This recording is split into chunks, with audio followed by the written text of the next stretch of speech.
namanya? Itu namanya apa? Ayo. Apa? Hipnoterapi. Hah? Hipnoterapi.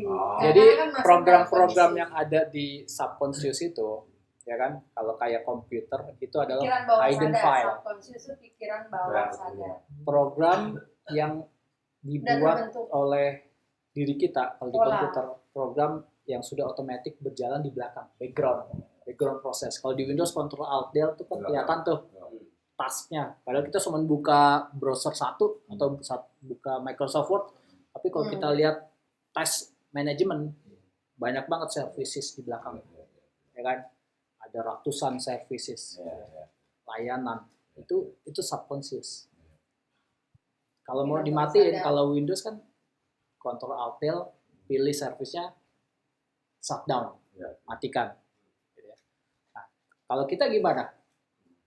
Kan kita perlu tahu dulu apa nih yang background proses kita di belakang ini. Kita perlu tahu, ya kan? Kita tahu nih, kayak misalkan, oh saya merasa nggak layak. Sekarang kita sedang belajar itu, ya. Dulu saya juga punya perasaan kayak gini. Tadi pagi aja kita baru diskusi gitu. Masih ada aja level saya gitu. Oh ternyata halus sekali gitu. kita harus saling ngingetin. Kita diskusi, kok males ya, ada apa ya gitu. Sadari dulu, sadar aja udah bagus loh. Tinggal nanti kita gali, ada program apa nih? Kok saya mau ngerjain ini males. Kayak ada yang nolak gitu. Ada yang nolak. Iya, menunda-nunda itu mental block. Menunda juga salah satu. Ada sesuatu di balik itu pertama tadi. Jadi sesuatu itu ada, semua yang melatar belakangnya adalah emosi. Emosi itu banyak. Ya malas, takut, khawatir, marah atau apa. Nah, misalnya kayak tadi merokok, sebelum kesini merokok dulu, itu artinya apa? Kan ada kekhawatiran, ada ketakutan gitu kan di balik itu ya. Kan kita nggak sadar. Nah itu ya.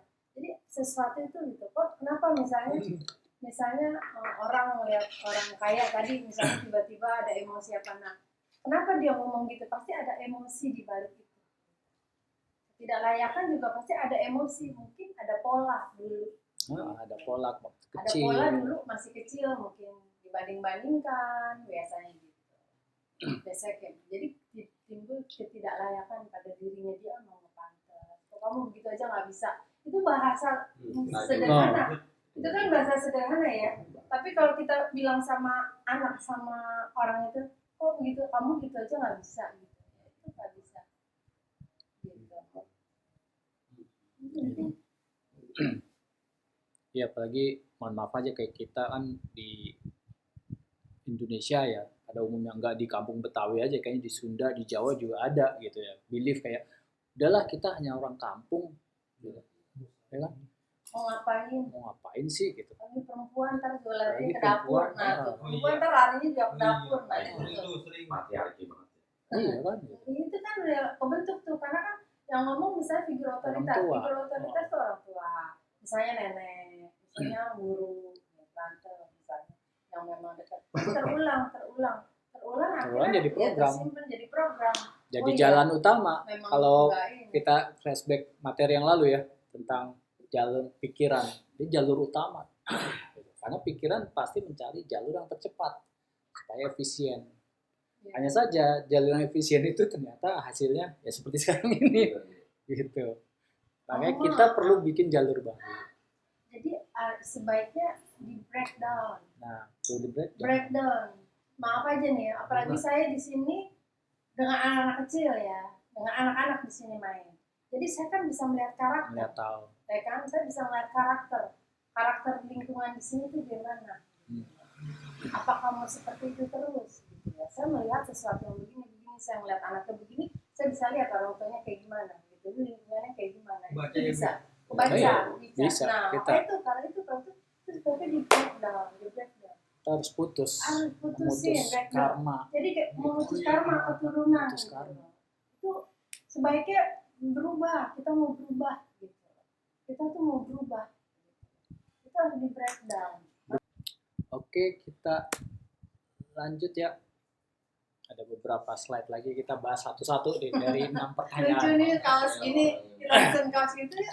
Nah ini kita mencoba gali ya, apakah saya orang yang pelin-pelan. Dari sisi kita bahas dari sisi limiting mindset dan empowering mindset gitu ya. Jadi kita nanti switch terus, reframing lagi setiap mindset kita gitu ya.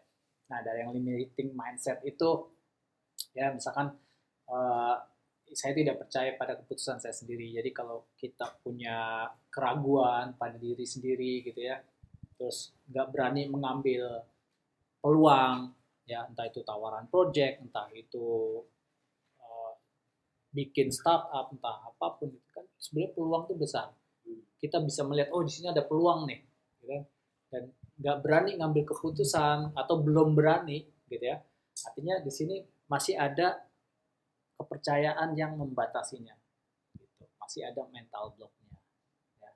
Nah ini caranya kita untuk mengatasi keraguan ini, misalkan ya ada orang juga yang ragu-ragu misalkan berinvestasi, misalkan kalau ada orang yang mau beli rumah atau mau beli tanaman, padahal uang ada tapi ragu, mau beli emas ragu juga gitu ya. Nah, ini contoh-contoh yang limiting mindset, padahal beli aset itu nggak ada ruginya kok gitu ya. Karena kan memang kalau investasi bicara jangka panjang bukan jangka pendek ya. Jangka pendek beda lagi, bukan investasi namanya. Nah, sehingga orang-orang limiting mindset ini seringkali nanti menyesal. Kenapa dulu nggak gue beli? Atau kenapa dulu nggak gue mulai ya bisnisnya? Kenapa dulu nggak gue yang jalanin ya? Saya pun juga masih pernah merasakan posisi di sini. Gitu. Dulu saya pernah ada project dengan pemerintah. Dulu kepikiran tuh, wah ini kalau saya bikin bisa banyak orang pakai. Bener. Ternyata ide saya dulu, karena mungkin kapasitas saya pada saat itu belum seperti sekarang, jadi hanya muncul ide sekelepasan gitu aja, sekelibat, nggak berani merealisasikan. Akhirnya ada orang yang merealisasikan, ya kan? Dulu saya punya konsep bikin Android TV di mobil. Tahun 2009, 2010. Saya dulu ngoprek-ngoprek pakai Android 3. Ya, dulu pakai Beagleboard kecil gitu. Ini bikin apa aja bisa nih pakai Android. Bisa ada GPS, ya bisa taruh di mobil, taruh di TV, taruh di mana aja bisa nih, di motor juga bisa. Punya ide seperti itu. Belum terlaksana waktu itu. Ya. Nah, itu limiting mindset. Ya, karena ketakutan, nggak percaya diri juga. Nanti gimana masarinnya, gitu kan? Nggak tahu caranya gitu kan, karena masih terbatas juga pengetahuannya. Maka itu pengetahuan juga ternyata butuh, penting juga. Kalau kita punya ilmunya kan waktu itu mungkin udah kita kerjain. Nah kemudian kita alihkan sekarang, kita reframe dengan empowering mindset gitu ya.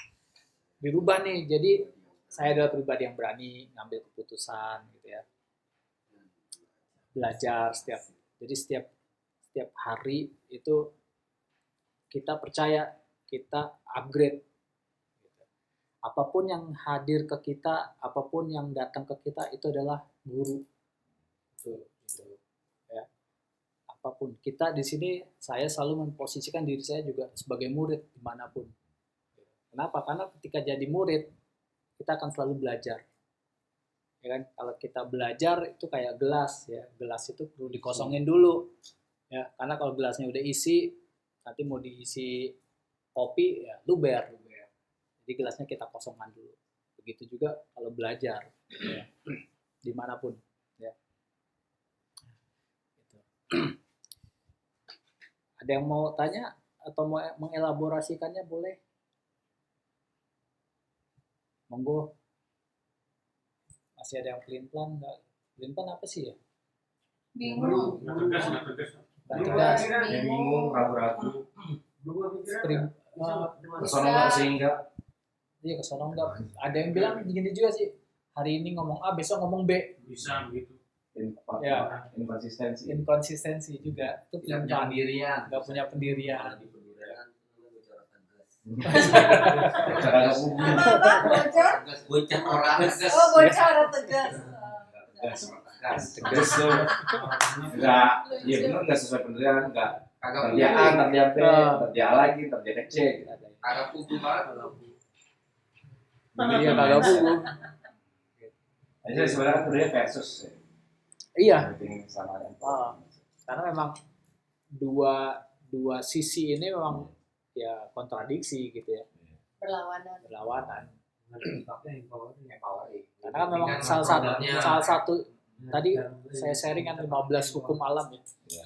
Memang selalu ada gender dua kan. Ya ada siang, ada malam, ada laki, ada perempuan gitu kan. Ada limiting, Baik, ada buruk. empowering gitu kan. Selalu hukum alam itu ya Itulah begitu. kesempurnaan. Ntar kapan kita bahas tuh ke-15 dualisme Dualisme itulah dualisme. Iya, kalau di bukunya si Robert Kiyosaki itu banyak limiting mindsetnya di Poor Dad, Iya. si bapak yang miskin ini. Si bapak yang miskin ini Besok masanya, selesai baca bukunya. Mas ini baca gimana? Hah? Ada dapat apa yang dari walaupun yang dapat aja dulu. Wah, pertamanya ada malunya Pak. Ketampar gitu ya. Iya, betul. Ternyata, Ternyata. Oh gitu. Setiap itu saya juga baca buku itu kayak ditabokin bolak-balik. Jadi ada malunya.